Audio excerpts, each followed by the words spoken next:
over chair, tear down this wall. I took advice on what I could or could not do. Read by the person. Hey guys, Soy Boy Destroyer here. Today, I want to talk to you about a relatively modern invention which has been fully embedded into our culture. However benign you think this invention is, the fact that it really serves as a form of social control that shapes people's routines down to the hour.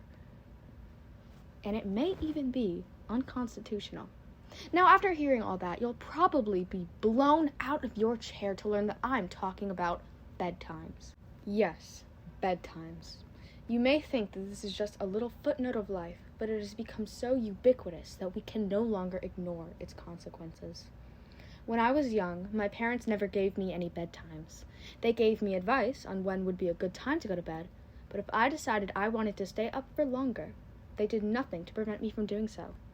In doing this, they taught me valuable lessons about personal responsibility. If I stayed up for long periods of time and overslept as a result, that was on me. I couldn't rely on any parents or nanny state to enforce that I go to bed at a certain time in order to prevent me from being tired in the morning. As a result of this, I learned to go to bed at an appropriate time without being forced to by my parents. Conversely, my friends were taught to be reliant upon their parents, unlike my parents, who took a very hands-off approach, allowing me to do what I liked as long as I wasn't hurting anybody, other than myself, teaching me the non-aggression principle without me even being aware of it. My friends' parents ranged from being paternalistic to downright Orwellian in how they treated their children. My friends were taught to act the way their parents wanted them to act, and to think the way their parents wanted them to think. If they picked their nose, or didn't eat their vegetables, or spent too long watching TV or playing video games, or stayed out too late, or dressed a certain way, they would be punished for it. My friends' parents forced them to go to bed at a certain time, and my friends have now all grown up to become very damaged as a result. They have not taught to be self-reliant or free to do whatever they wish, so as long as it does not infringe upon the freedoms of others. Rather, they learned to be dependent on a greater authority to tell them what they can and cannot do. And ironically, those mandatory bedtimes weren't even useful for them in the short term. Often, I'd see them much more tired than I was. In a manner akin to the statist bureaucracy, parents enforcing their will often led to unintended consequences due to the inefficiencies which are inherent to people making other people's decisions for them. Once you consider the consequences of strict bedtimes on my friends, you have to imagine how that scales up to the rest of society. Bedtime serves as a form of social engineering, which is enforced upon us by the culture around us. You then may ask me, Soy Boy Destroyer, isn't social engineering a strong way to word it?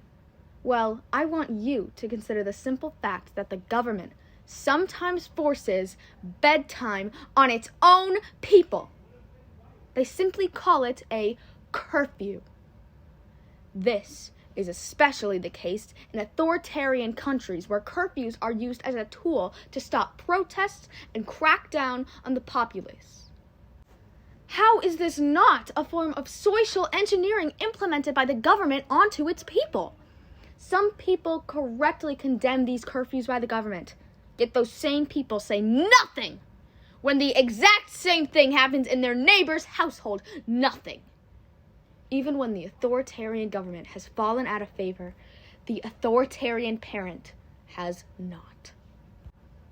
Speaking of the authoritarian government, we need to talk about the legacy of enforcing bedtimes in the first place.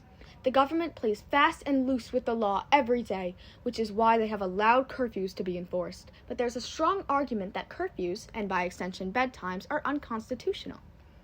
This makes sense even at an intuitive level. Curfews are used by the government to stifle dissent and protests, and protesting is one of the best ways for a citizen to exercise their First Amendment rights. The right to protest is especially important because it's one of the few ways any one individual can stand up to government tyranny and oppression. When the government restricts the rights to protest by enacting curfews, it is curtailing our First Amendment rights, and the courts let them get away with it. Now, you may be thinking, curfews are enforced by the government. They don't enforce bedtimes, though. And you'd be right. The government does not enforce bedtimes. Bedtimes are enforced by a decentralized mass of authoritarian parents across the country. Just because they aren't government, however, doesn't mean that they aren't violating the First Amendment. This is due to the fact that children are not able to opt out of the arrangement, which allows parents to enforce bedtimes, so they essentially cannot opt out of being silenced. In essence, the state allowing parents to violate the non-aggression principle by mandating bedtimes on their children is them giving them permission to violate the First Amendment.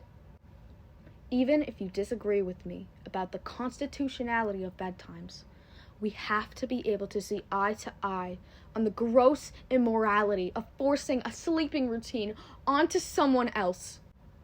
It violates the non-aggression principle to coerce someone into literally waking up and falling asleep at times that they don't want to. The amount you sleep has a big impact on your health. And we spend about a third of our lives asleep. So I cannot stress enough how deep a violation of your autonomy it is to allow someone else to force a sleeping routine down your throat. Anyway, I'm gonna call it a night and go to sleep now, on my own accord, and not anyone else's. Sleep well, so that you can wake up ready to destroy a local soy boy. SBD, out.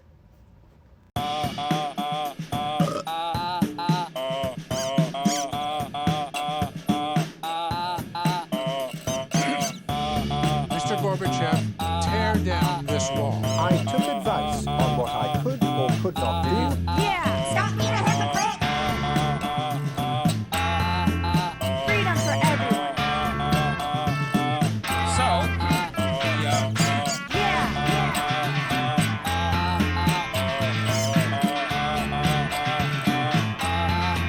Stop inflating.